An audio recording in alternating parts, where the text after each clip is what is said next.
In light of everything that is happening with the coronavirus, I thought it would be a great time to speak with Dr. Rob Verkerk.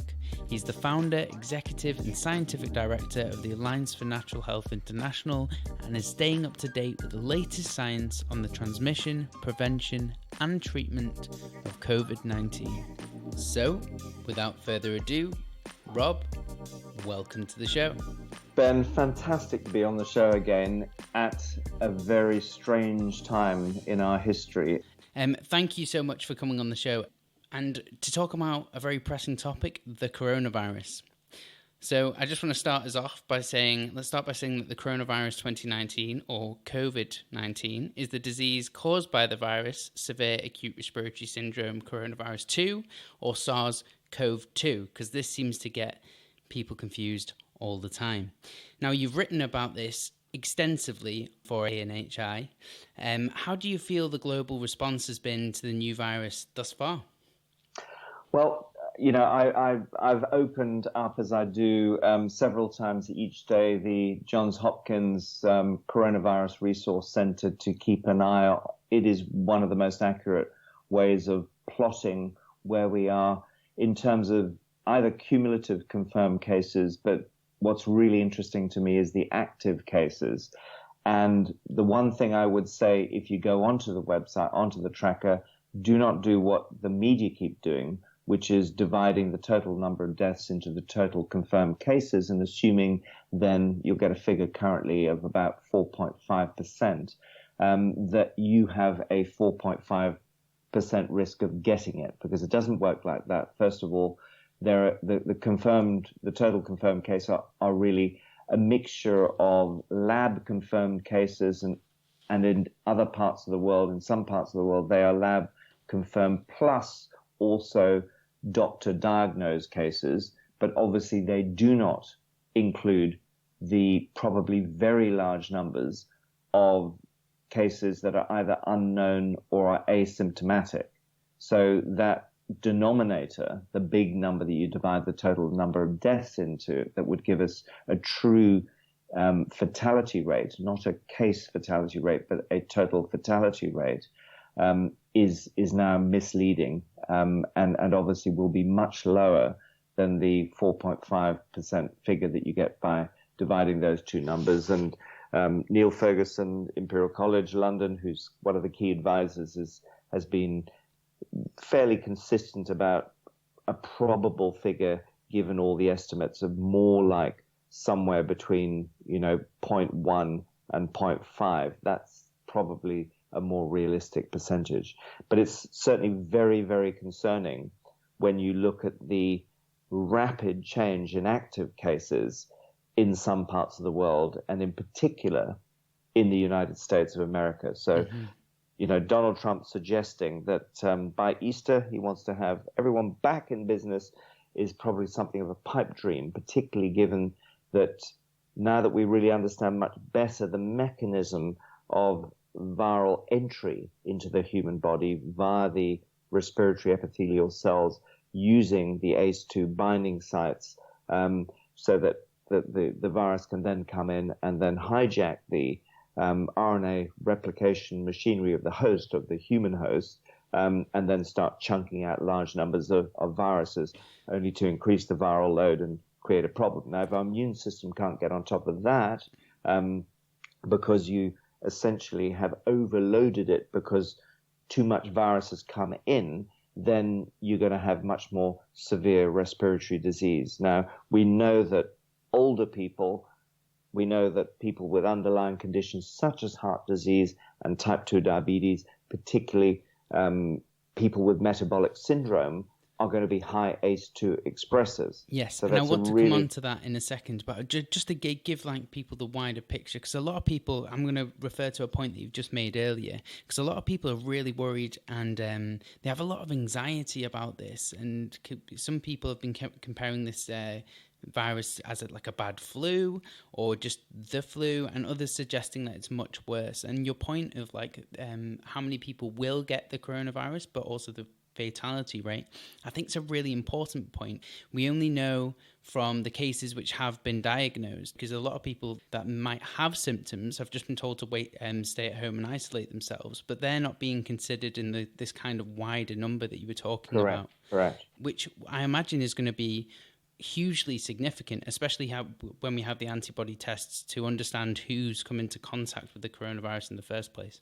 Yeah, the antibody test will be a game changer, because it will, particularly for the economy, because essentially we've got to recognize that there is a joined up intergovernmental approach, where essentially the democratic process has been shelved. So, parliaments are not involved in this. This is governments and intergovernmental organizations like WHO deciding what to do. And of course, fascinatingly, the WHO had already mapped out a scenario that's more or less identical to this in its 2016 Disease X scenario, a pandemic that would have high transmission rate. And Ben, as you know, my son is a surgeon, an ENT surgeon at Guy's and St. Thomas's, and he has had coronavirus a couple of weeks ago. Wow. And he, like many others, has experienced one of the side effects that many people are experiencing, even those who are otherwise asymptomatic, which is the loss of sense of smell and taste, anosmia. And that can be a very sensitive indicator. It's also a big problem if you really love your food and you also understand that food is medicine. And in order to maintain a really healthy immune system, the best thing you can do is eat lots of fresh, healthy food. Absolutely. And you were talking about the viral load before, and I've just written that down in terms of, because I think it seemed to be, or something which has been indicated, but I haven't had the time to look into it, that doctors are experiencing a much greater viral load than a lot of other individuals as well. And it might be the case that because of this, the virus is affecting these doctors at a much younger age rather than those who are in the community, which have less of a viral load, where the age seems to be much greater.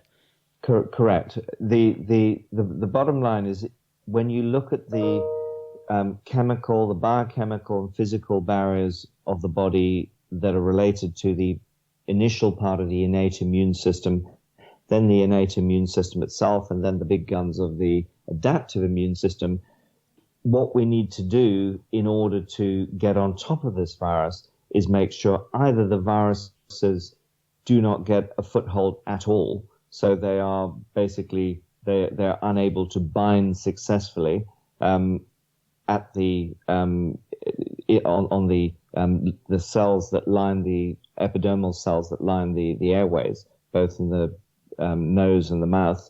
But obviously, if you do have a significant load there, it's much easier to overwhelm the innate immune response. Mm-hmm. So even with natural killer cells and macrophages throwing everything they've got at it, if the load is very heavy and the viruses start to take over the cell RNA replication machinery and start producing new viruses, that may be too much. And of course, one of the reasons why the adaptive system can respond so heavily with a cytokine storm, it is that cytokine storm that gives you many of the symptoms of severe respiratory disease. Mm-hmm. And in fact, in the most severe cases, is actually what kills you. It is the immune response. It's an over-response from the immune system. And, when you look at this from a sort of evolutionary point of view, it's pretty interesting, as horrendous as it is in this early stage, because, we have over 200 viruses that are known to infect human beings. And this is one that has just found its way into our species at this particular time. 3 months ago, very few of us were concerned about coronaviruses. We'd seen SARS, we'd seen MERS.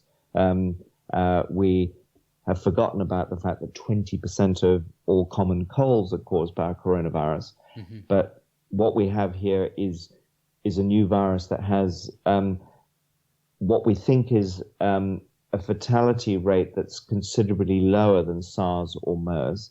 but it has much higher transmissibility, which is the reason why it's moving around the globe so quickly. And it is probably the fact that there are so many asymptomatic carriers, or people who do not have unknown disease, who are just carrying the disease, together with a highly variable incubation period. You may have seen some of the papers, while the mean, everyone is agreeing with a mean incubation period of around 5 days. What's interesting to me is the extreme range. So we're seeing anything between 1 day. One paper is showing a 24-day incubation. So it can be very, very variable. Yeah, and yet the recommendations, I think, are just to stay at home for 7 days. Isn't that right? If you experience symptoms, so how does it does? It's a practical. It's based around the mean of 5 days. Mm-hmm. My son was surprised as well that the NHS wanted him back on the front lines as quickly as they did. But of course, the difference with doctors is that they understanding more about the virus itself, they are less likely to infect others. Yes. Because they are involved in regular hygiene and sanitation practices. The risk is more the other way around to them, and I think they are, doctors, nurses, paramedics, everyone who's a frontline healthcare worker is absolutely justified to suggest that the PPE arrangements are very, very inadequate at the moment still. Absolutely. And let's not jump over it. How is your son right now? He's recovered fully with the exception of anosmia. Right. And because he works in that area, he's also well aware of the fact that if you look at some viruses, RSV, for example, there are cases where anosmia is permanent. Wow. Okay. In other cases, it might be weeks, it may be months, but it could be years, and it could even be permanent. So it's not to be, and excuse the pun, sniffed at. You've been working on that, haven't you? Do you know I haven't? It just came really naturally. I've not used that one before. Okay. No. I'm pocketing that one as well. I'm definitely keeping it. But what was I going to say? I was out last night. I think what your son's doing and everyone on the front line on the NHS is hugely commendable. And I was out last night at 8 p.m. along with the rest of my family in Manchester, clapping to support the NHS. So, yeah. Well, look, the other side of it, I've literally just come off a podcast with the magazine New Food that I'm on the scientific advisory board for, and basically we were looking at impacts on the food supply system linked to coronavirus, and one of the real concerns here is that while it is greatly recognized that the medical community are absolutely essential to this, the key workers getting obviously special privileges through this very, very difficult time. Sometimes we don't think enough about the people in the entire food supply chain. And one of the real concerns that many of us have is that when you look at the fact that the UK is very, very dependent on imports of food from particularly from Spain and France, the fact that both those countries are going through very serious impacts and lockdowns linked to coronavirus means that as we move forward, we're likely to see significant reduction in imports. And we're seeing this at a time before the UK agriculture has really ramped up for the much more productive summer period. So we really need to be thinking long and hard about what we are going to expect in the food supply chain as we move forward. And we really should be giving a huge amount of support to everyone involved in the food supply chain. Without food, none of us can survive. And food as you know, Ben, is information and is critically important for the immune system. And we want to develop people who are more immune competent. They need to be eating diverse, healthy diets, particularly fresh foods. And right now, it's a major concern that people are still tending to buy processed, packaged foods that have a longer shelf life and are just walking straight past the fresh food that supermarkets are already having to give to pigs and dispose of because people aren't buying it. If you just walk into just a supermarket right now, the pasta aisles are almost decimated. And I'm not saying pasta is the absolute devil's food, anything like that. I don't like to label foods as good as bad. I think some foods are certainly much, much better than others in terms of the information they can provide in nutrient density. But I think it's key that people should know that if you have a vitamin or a mineral deficiency over time, that is going to affect your immune system and your resistance to these kinds of infections. Yes, and I think that needs to be seen in the context of what nutrients the average person is likely to be deficient in. And we've got very good data. The UK's NDNS surveys, the National Diet and Nutrition Surveys, are probably the most robust nutritional surveys conducted anywhere in the world. And we know that even when you look at sufficiency or adequacy via the RNI, the reference nutrient intake, or the LRNI, which is the lowest reference nutrient intake, we see really significant numbers of people being deficient in vitamin D, vitamin A, zinc, and magnesium, as well as selenium. Now, these are all nutrients that are of key importance, both for the innate and the adaptive immune system.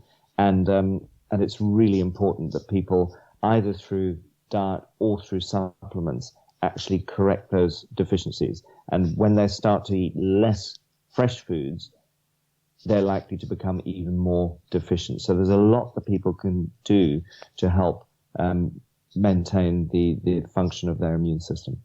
And just eating like a variety of fruits and vegetables as well, because the fresh food is still available. Like, it's still available there for people to eat, even if they have cans and things like that. They don't need to use those. They can still go out and buy the fresh food, and I think that still needs to be emphasized now. Ben, the one of the things that is going on is that people are concerned that fresh foods are more exposed, and they believe that there is a risk of viral transmission via the fresh food, whereas they feel if they buy something in a packet or a tin, it's going to not be contaminated. Now, really important to dispel that misunderstanding. This virus cannot be transmitted through food. It can, however, be transmitted on food packaging, and the hard surface around a tin or a cardboard box or a plastic bag containing pasta has exactly the same amount of risk as the paper bag that contains your broccoli, for example. The important thing, and perhaps the government hasn't been clear enough in helping people to understand the hygiene practices in the home, but it's really important to create a very sort of clear delineation between the outside of packaging and then the food that you're going to eat. This applies also to, there's a lot of people who are now eating takeaways because restaurants are converting to takeaways to try and stay in business. So when a takeaway package is delivered, we have to think of anything that's coming into our homes as potentially contaminated with virions, with virus particles. So when you make contact with that, you then need to wash your hands before you, in order to reduce the viral load, but you will then go into the bag to take further packaging out, which may itself be contaminated. Now, when it comes to eating that, don't dive in with your fingers. Mm-hmm. Use, utensils to make contact with the food. And another really important aspect of viral transmission is the virus doesn't just jump off the packaging or the food into your body. The virus needs to make contact with the mucous membranes of your nose, of your mouth, of your eyes. So it is this particular behavior that many of us engage in, which is touching the face, Yeah. touching our mouths, touching our noses, rubbing our eyes, that is a major reason why transmission is going on. Obviously, the other primary mechanism is through droplet inhalation. And obviously, if people are coughing or sneezing, they can create these aerosol droplets that can be suspended in the air for minutes, possibly even hours in some conditions. And that's, one of the reasons that we've got this level of social distancing and lockdown going on, because even if you've got a 2-meter separation from someone, they could still cough or sneeze, create aerosols that you inhale 3, 4, 5 meters away very easily. So when it comes to food, please understand that the food itself will not give you coronavirus, will not give you COVID-19. But you have to be careful how you handle that food, and then use utensils to handle the food itself, or make sure that if you're moving between packaging and fresh food, you have rolled it out of the container onto your chopping board. You then wash your hands and then handle knives and the food itself and everything else, having already disinfected yourself of potential virus. Absolutely. And there's a lot of information on how to wash your hands and the right technique and things like that on the NHS website, which I'll link below as well. Something that you mentioned at the start of this podcast, Rob, which I just want to revert back to, is health conditions that people have already, underlying health conditions that may predispose people to a more severe form of this disease. And some of them are heart conditions, hypertension, diabetes. And I should note that just because you have these conditions doesn't mean that you're going to get the symptoms of coronavirus. It doesn't mean that you're going to get it. It just means that you're predisposed. You have a higher risk potentially of a severe form.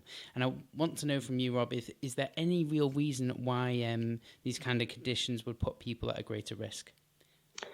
The biggest single reason that is fairly consistently being discussed in the literature is the fact that the ACE2 mechanism is used for viral binding in the respiratory epithelium. So if you have high ACE2 expression, you are more likely to have the virus actually enter the epithelial cells and start their replication there.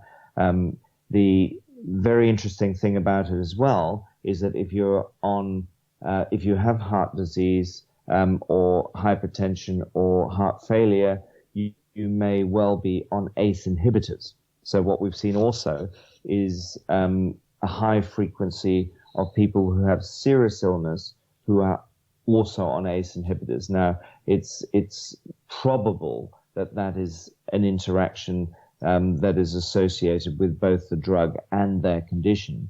And there is really a third factor, which is if you have a weakness in your lungs, bearing in mind that the alveoli, the tiny little sacs in the lower part of the lungs that really are the most susceptible to the virus. That's where the virus really wants to get to. It's where it really starts to replicate very rapidly. If you have a sensitivity and you've had a history of lung disease or pneumonia, you are more likely to suffer the adverse consequences of it.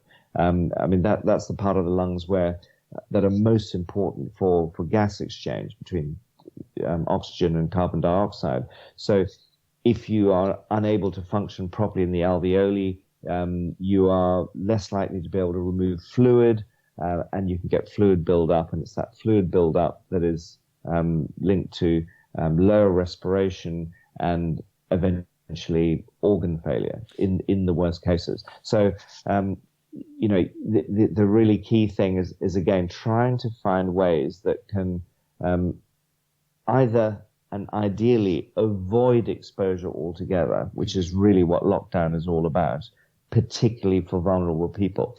And I think the element that people are beginning to now understand is that if you are in that group, you are a vulnerable person. You are very unlikely to actually contract the infection from someone who is deeply ill as a result of COVID-19.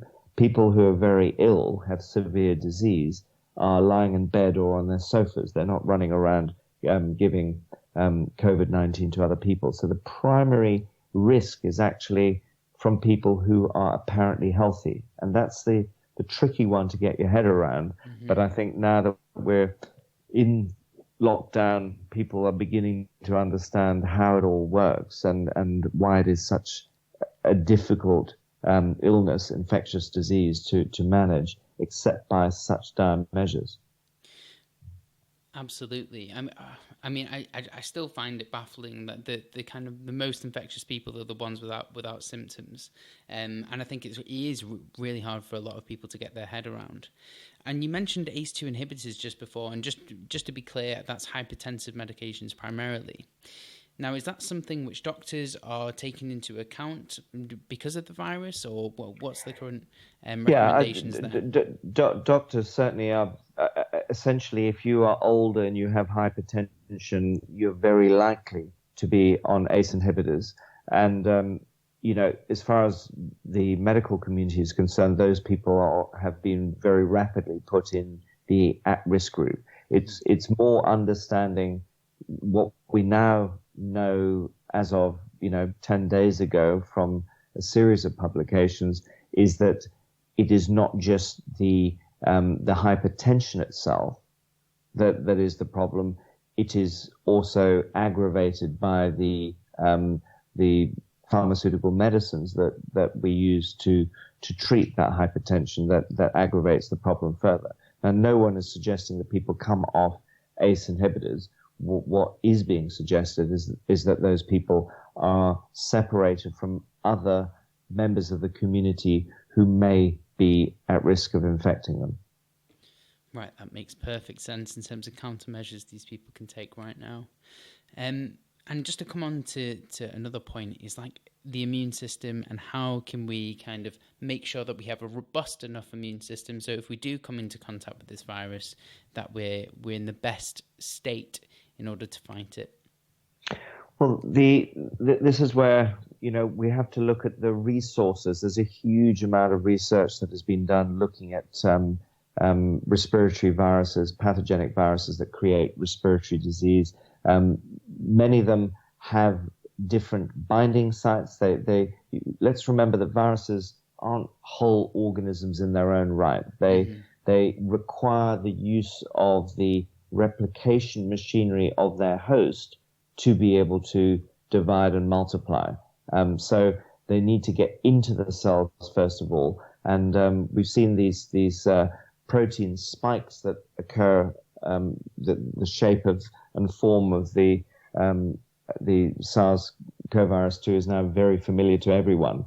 And these spike proteins are able to recognize receptors and binding sites, and these binding sites then need to, and as we know, they're primarily these ACE2 sites, yes. And then we've got protease response from the host as well, from our respiratory cells, that allows the fusion process to occur.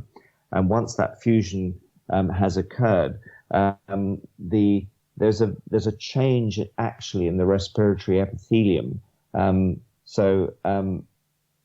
which the epithelium then engulfs the virus particle, takes it into the cytoplasm, and then takes over the replication machinery to start producing obviously more viruses that are then expelled. Now, if that starts happening in for example, your nose or your mouth, the replication continues until we see more and more of these viruses being produced, and then they start to work their way down. You've noticed perhaps with bacterial or other viral infections, you can feel a tickle in the back of your throat.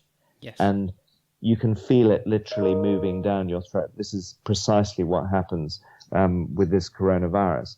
until it works its way down into the alveoli. Now, obviously, the other way is to inhale it directly deep into the lungs, and the virus gets a free journey directly to the alveoli, where it particularly goes about its business.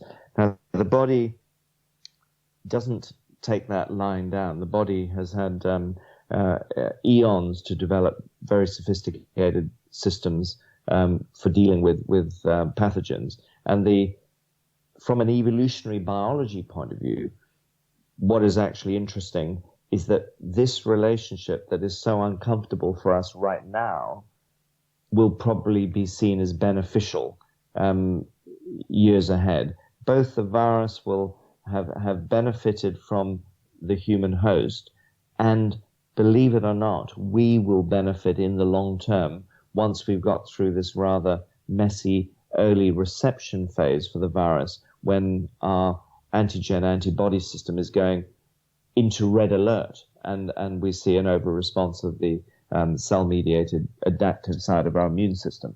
So in order to make sure that your innate immune system, your first line of defense against the virus, is working properly, let me say the first thing: hydration. Damp mucous membranes will trap viruses better than dry mucous membranes. And within those mucous membranes are particular chemicals that the viruses don't like. In fact, we still don't know with children. Seem to be multiple things going on that give children inherently less susceptibility to this virus. And when we understand that the innate immune system is about physical barriers, biochemical barriers, and then the white blood cell non-specific response that we see with neutrophils, natural killer cells, dendritic cells, etc. We got to look at all the opportunities to maximize the effect there. So, first of all, be well hydrated so you can trap more viruses. Obviously, try and avoid contact. One of the things we're trying to get across to people, particularly with children, is just try and teach people to avoid touching their face. Tell them a horrendous story and see if they put their hands to their mouth, and you can take a photograph of them and show them, saying, "Look, are you keen on transmitting coronavirus?" But unfortunately, we've got this reflex that causes us to shove our hands all over our faces, and that is the primary mechanism for transmission. So, physical barriers, make sure they're working properly. The next line of defense, I'd mentioned the white blood cells, the non-specific white blood cells that do a key job. Now, these make up the majority of the white blood cells, the kind of pus that we get when we see infections. And natural killer cells that are a significant proportion of these, nothing like the same number as the neutrophils, but they are very, very well set up to target viruses. So they tend to target viruses or virus-infected cells. And what we know about natural killer cells is that they require a decent environment. Now, we've talked to a degree about food. We haven't yet talked about stress. And, being in lockdown, being exposed to the media 24/7 about all this, seeing people dying, seeing frontline workers put themselves at risk for the benefit of society 24/7 is a stressful situation to be in. On top of that, people have got economic stresses, and as we're also discovering, the home is not necessarily a sanctuary for everyone. And there's certainly social scientists are suggesting they are going to be expecting a considerable spike in domestic violence as a result of it. So we have to be looking at the factors that affect NK cell, natural killer cell activity, and good quality sleep and a lack of psychosocial stress are two really important factors to make sure your NK activity is as good as you can make it. So really focusing on not being around screens at least within an hour of going to bed, making sure you're sleeping in complete darkness, so that your melatonin can do its thing. Trying to get at least 7 or 8 hours of good quality sleep in pitch blackness is really important. Remove the blue light before you go to bed. It really does disturb sleep patterns, and think of that as food for the immune system. The other thing that is really important in terms of the innate response is what nutrients are available. Now, vitamin A and vitamin D are two critical nutrients. We're at the end of a northern winter when people are notoriously very, very low in circulating hydroxyvitamin D, and taking a vitamin D supplement around about 4,000, maybe 8,000, 10,000 international units a day is a really good idea, because even though it's been quite sunny of late, as it happens, you would need to sit with 80% of your body area in full sun for at least 2 or 3 hours to be able to produce a significant increase in the amount of circulating vitamin D in your system at this time of year. It will change as we move towards June, but so taking vitamin D as a supplement is pretty crucial. Interestingly, so many people are doing that. Many suppliers have actually run out of stock. And vitamin A is another key nutrient. Now, obviously, we can consume colored fruits and vegetables that are very rich in carotenoids. Some of those carotenoids, such as beta-carotene, can be converted by the body to vitamin A. The amount of conversion is very variable from one individual to another, and also depends on the food matrix that you're eating at that time. And it may be a 6-fold to a 24-fold loss during conversion. So taking a preformed vitamin A supplement around about 2,500 micrograms per day is a great thing to do to be able to prime particularly the innate immune system. Another word of advice. Sorry, Rob. As that's a fat-soluble vitamin, could we get that from food? I know, like, liver is an extremely potent source of vitamin A. Exactly, you can get it from food. Liver is without doubt the richest source by a long shot, and that's any liver, including cod liver. So if you're taking cod liver oil, one of the issues we're seeing is that very few people are now eating organ meats.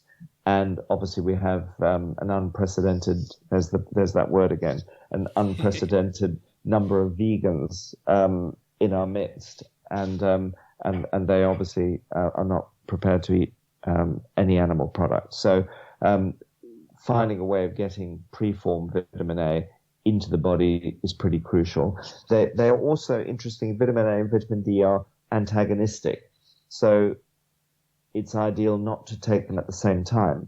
Being fat soluble, you can also take them either at different times of the day, for example, in the morning or the evening, or even on consecutive days, because taking slightly higher doses every other day of alternate fat soluble vitamins does equate to still a similar way of optimizing your circulating levels.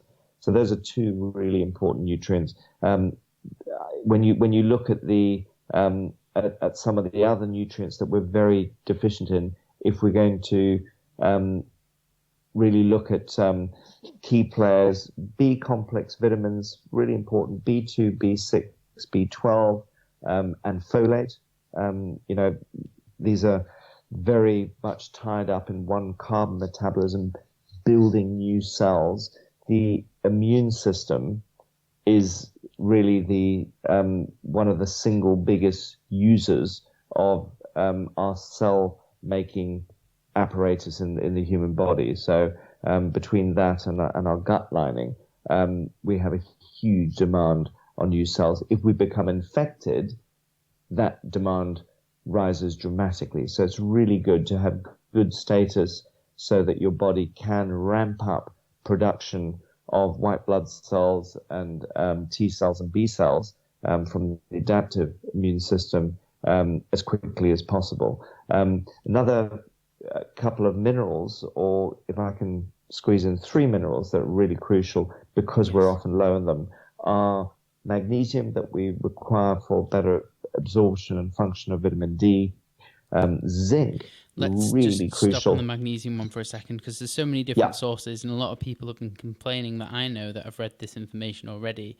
of bowel disturbances. Now, in terms of a source, is it glycinate is one of the best sources in terms of absorption, or how do people navigate that field? Yes. Well, the interesting thing is that if you look at the nutrient reference value, the RDA, the recommended daily allowance, the EU RDA NRV is set at 375 milligrams per day. If you take that as magnesium oxide in a single dose, most people will get a bowel disturbance. It will create an osmotic change in the gut, and you will have a very loose stool, and that will impact, particularly if you're doing that around food, your ability to assimilate nutrients from your food. So it's better to use a form of magnesium that's going to be less likely to create those problems. So oxide and sulfate are the 2 forms that are most likely to cause that effect. Magnesium citrate is one of the most useful forms, and glycinate is also very good. The amino acid chelated forms, lysine, glycinate, are great as well. The key is that we have very different tolerances for it, and it's a little bit like vitamin C, that if you can take divided doses, we would suggest to most people, if you want to consume, say, 400 milligrams or even 600 milligrams in a day, try and take 3 lots of 200 milligrams, even of citrate or glycinate. It also allows the body to, what we call the area under the curve, it allows the body to receive a higher intake at 3 different intervals during the day. It's easier for the body to be able to use it. And also our bodies are very programmed to get higher levels of these nutrients when we eat. And obviously, if we eat lots of leafy green vegetables, we can actually get ample magnesium into our body. The problem we have is not enough people are doing that, and we're also going to be likely moving into a situation, despite the fact that our supermarkets are currently full of fresh food, with the pressure on many of the countries and the farmers who are producing these foods, we could see real food supply problems. So it is useful to think about supplementation routes as well. Excellent. And then you mentioned the other 2. I think one of them was zinc. Zinc and selenium. So if we lived in North America, we would probably, on average, have, as Americans do, ample selenium status, because most of the selenium is coming out of the soil into grain-based foods. Obviously, there's an issue if you're not eating grain-based foods. The European and UK soils are naturally very deficient in selenium. Right. Selenium is one of those minerals that has a very sharp dose response in relation to toxicity. So, while 55 micrograms is the typical NRV, many of us will benefit from 100 micrograms a day, but 300 or 600 micrograms can actually be toxic, particularly if taken in the basic salt form. So it's pretty critical with many of these nutrients not to overdose on them, and to take the kind of dosages that are associated with a healthy diet, unless you have specific recommendations from a healthcare practitioner. For some cancers, for example, 600 micrograms a day has been shown to be very beneficial. But if you're just looking at priming the immune response, around about 100 micrograms is ideal.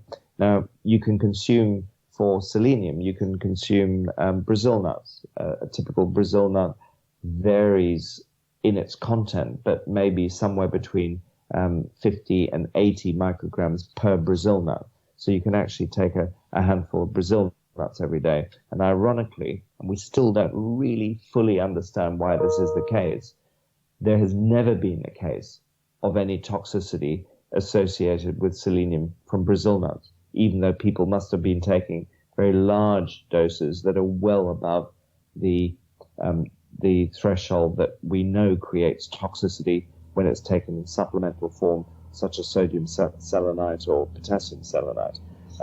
So selenium really important, and zinc, which is one of my favorite minerals, and it's partially because I've known Professor Ananda Prasad for many years. He was the first scientist to discover this essentiality of zinc back in 1966. He is, like me, a fellow of the American College of Nutrition, and he has been banging on for a very long time, for decades, saying that zinc insufficiency is the single reason why immune systems are so compromised. Looking at the TB deaths, incidentally, the TB deaths that are in their millions every year massively outnumber the COVID-19 deaths, but that's another story for another time.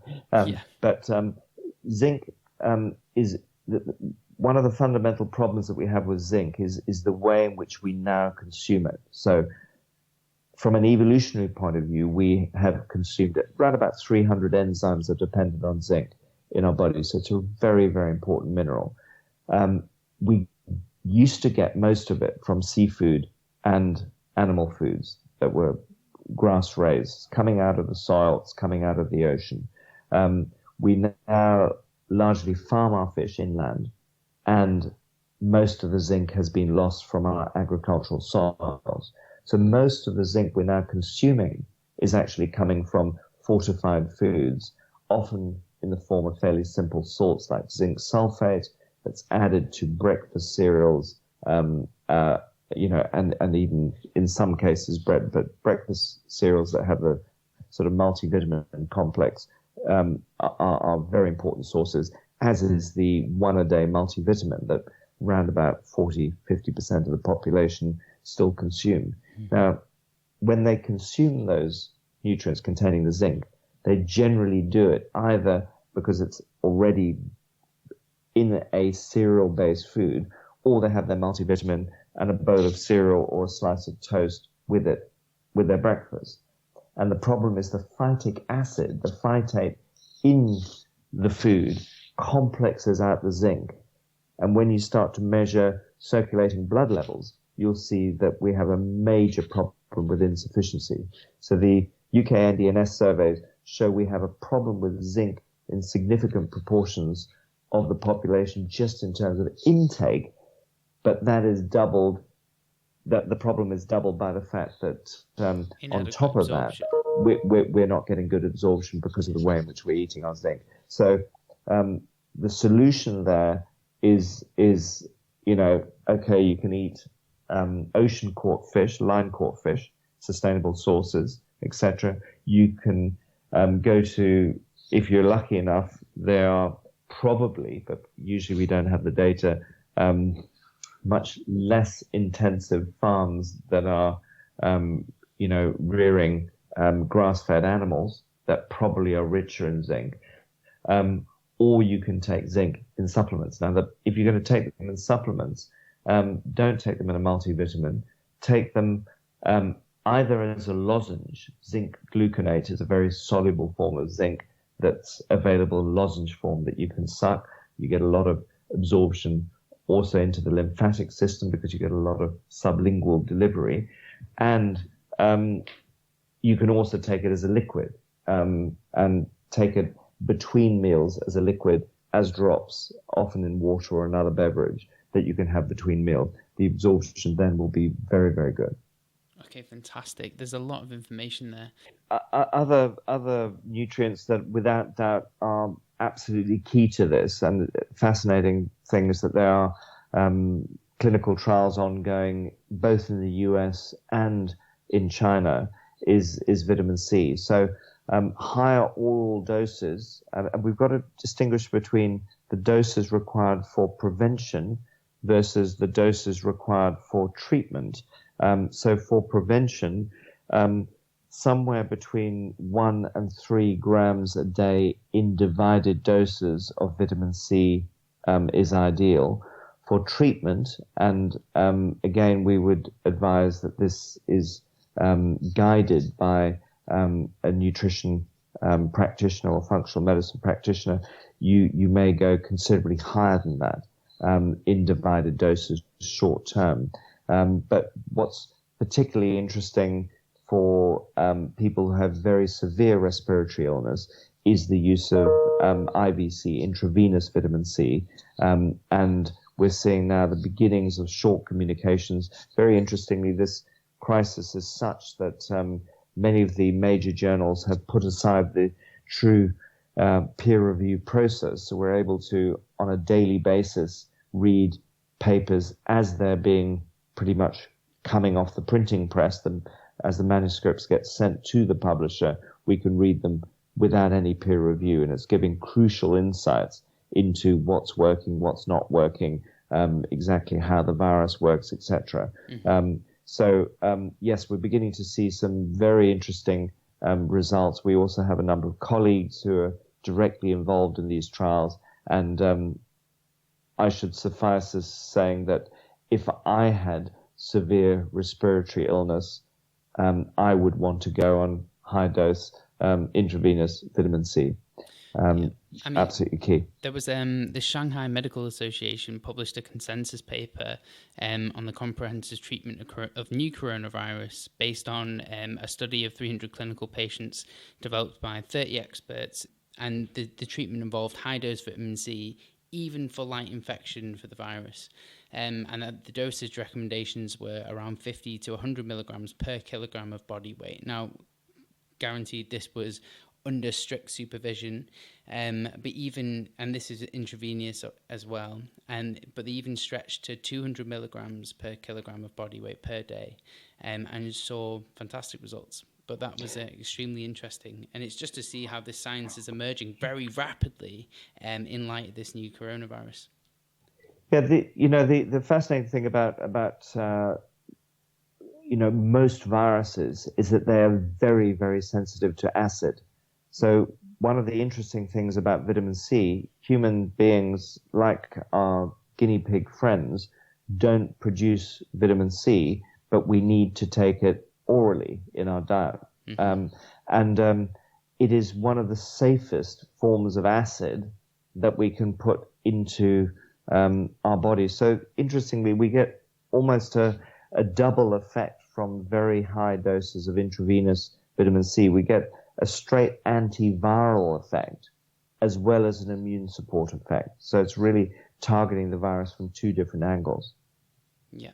No, it's hugely interesting, and something which I certainly think warrants further study and warrants further reading. Something as well, and I know we're firing through this, Rob, but I'm conscious of your time in this, and it is a massive topic. But I'll just leave on this this last big topic, which is the idea that the emerging treatment of hydroxychloroquine. Now, Donald Trump has been hugely popular in the media right now. I say popular, but he's been hugely prominent in the media right now, saying this could be a potential treatment in the pipeline for the new coronavirus, and the hydroxychloroquine is an anti-malarial drug. What is your take on this new drug and its mechanism of action? Well, first of all, it isn't a new drug at all. No, I mean, right, so yeah, it's really comes under this general heading of repurposing old drugs. I have seen a number of the papers that caused Donald Trump to become very excited, but I've also seen other papers that have put into context the side effects that were caused by the use of chloroquine and hydrochloroquine in the SARS and MERS outbreaks previously. So it's interesting for those of us who've got longer memories. There was a similar response that, oh my goodness, these two antimalarials could play a key role. And, there is no doubt that there is a mechanism that's there that suggests that chloroquine can have many interesting effects. It's been used as an anti-cancer drug. There's a number of papers showing that it can be useful for that purpose as well. The problem is when you look at the overall side effects that resulted from the use of chloroquine and hydroxychloroquine in SARS and MERS, they are pretty considerable. And I think, long term, particularly in people who are physiologically a little more sensitive, which is certainly one way of describing the more vulnerable populations, it could potentially be quite a dangerous thing to do. And when we we've just been talking about vitamin C as a treatment agent more than as a prevention agent. For me, if there was a choice of chloroquine or hydrochloroquine versus vitamin C, I'd go for vitamin C every time. The risk-benefit profile is way more favorable than chloroquine. Okay. That makes perfect sense. And in terms of like that mechanism of action, though, it works completely differently to what vitamin C would. I believe it's a zinc ionophore, meaning that it allows zinc into the cell and stops the replication of the viral.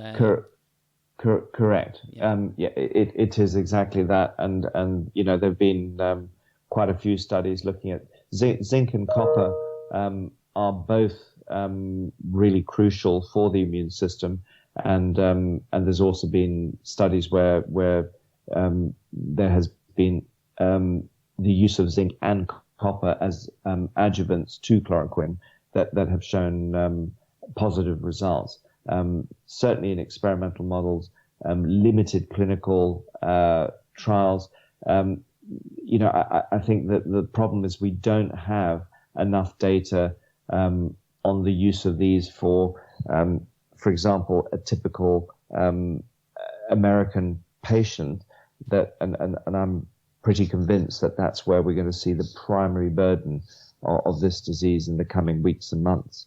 And we do have vitamin C. Vitamin C is cheap to produce. I know chloroquine in particular is also cheap for a pharmaceutical. But why not work directly with something that the body is used to dealing with rather than have if you like, a new-to-nature agent that does have significant side effects. And lastly, I'll leave it on two questions, Rob. We've covered like a huge topic here very, very rapidly, even though it's taken an hour anyway. So what do you believe is the most important health change that you have made during this time and that people should make now? Well, there's no doubt the biggest single health change is social isolation, social distancing.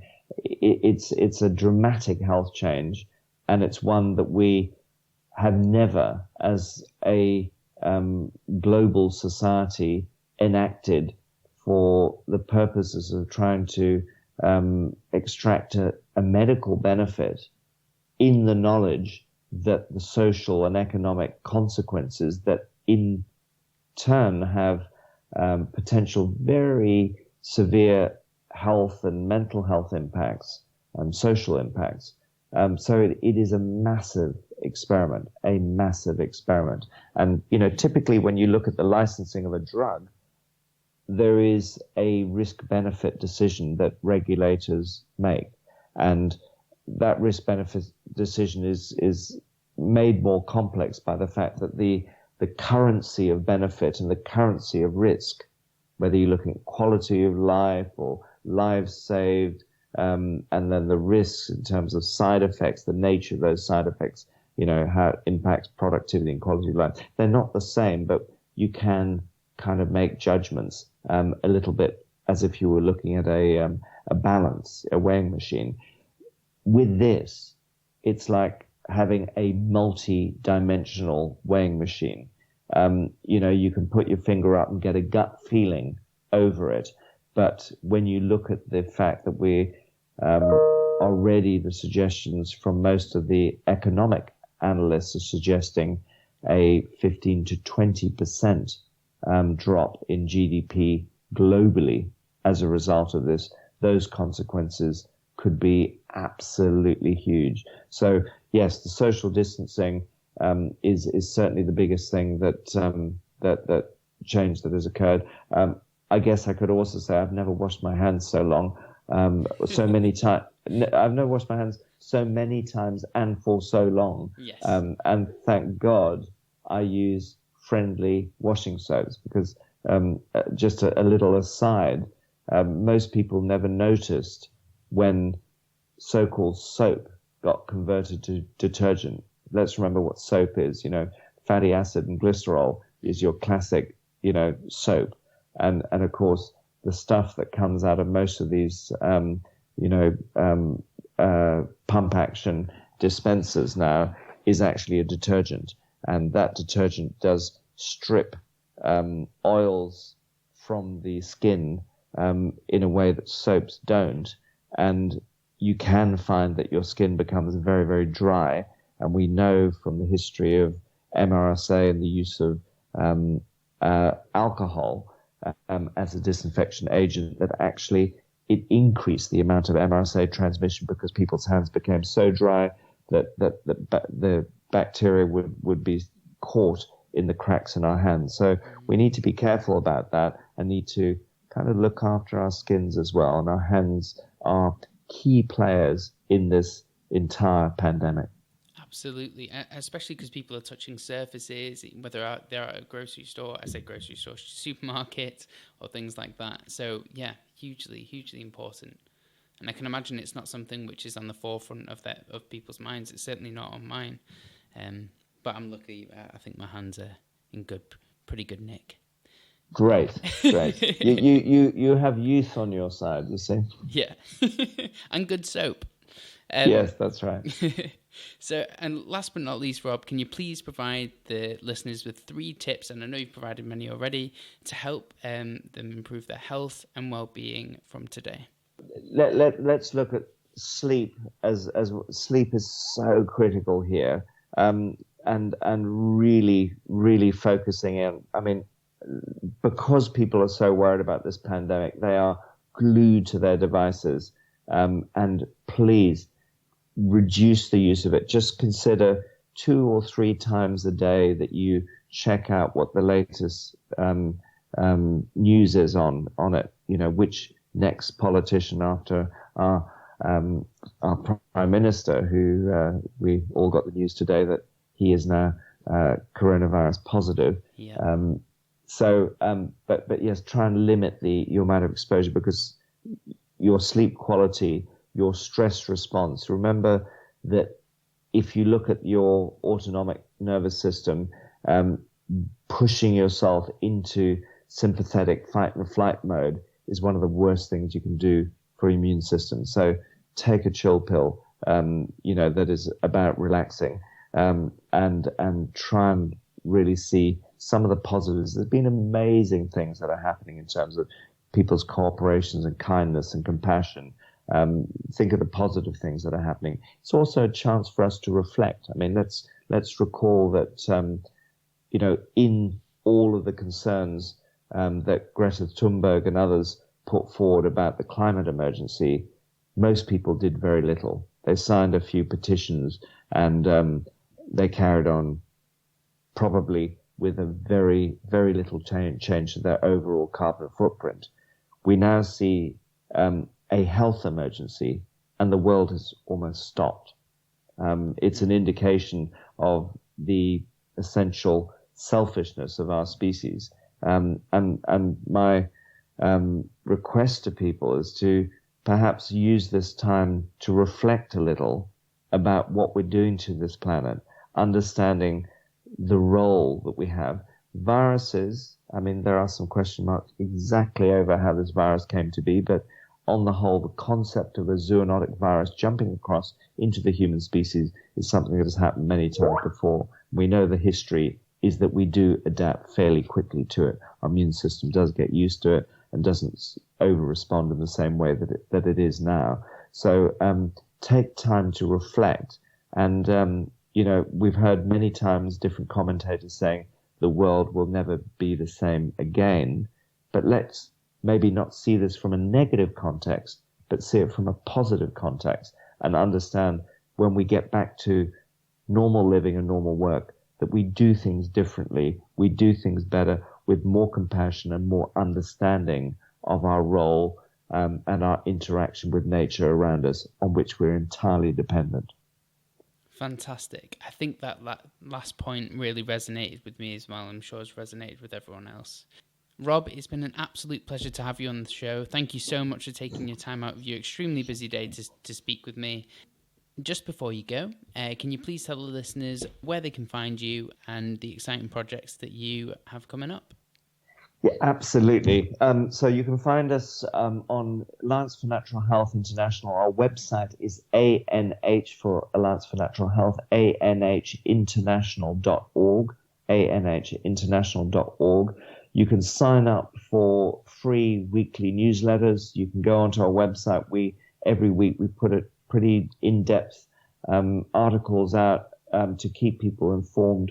We are about campaigns, activism, research and education, and anyone who's understood how the first letters of those four areas come together as an acronym, it's about care. And what we're really engaged with is care around the principle of natural and sustainable healthcare. We believe that we need to see a sea change in how people go about looking after themselves. And until we understand that we are part of nature and nature is part of us, we really won't have a solution. So please go to our website. We have social media streams on Facebook and Twitter. I have to say, Facebook has so many different algorithms now that throttle down communications, particularly around COVID-19, when they are talking about immunity or natural health, that we are struggling a little bit with those channels. But certainly our website is a portal for loads of information. Okay, fantastic. And I'll link to everything that you've just described in the show notes. Rob, again, it's always a pleasure to speak with you, and I do really hope that we can do this again soon. Absolutely, Ben, it's been a real pleasure.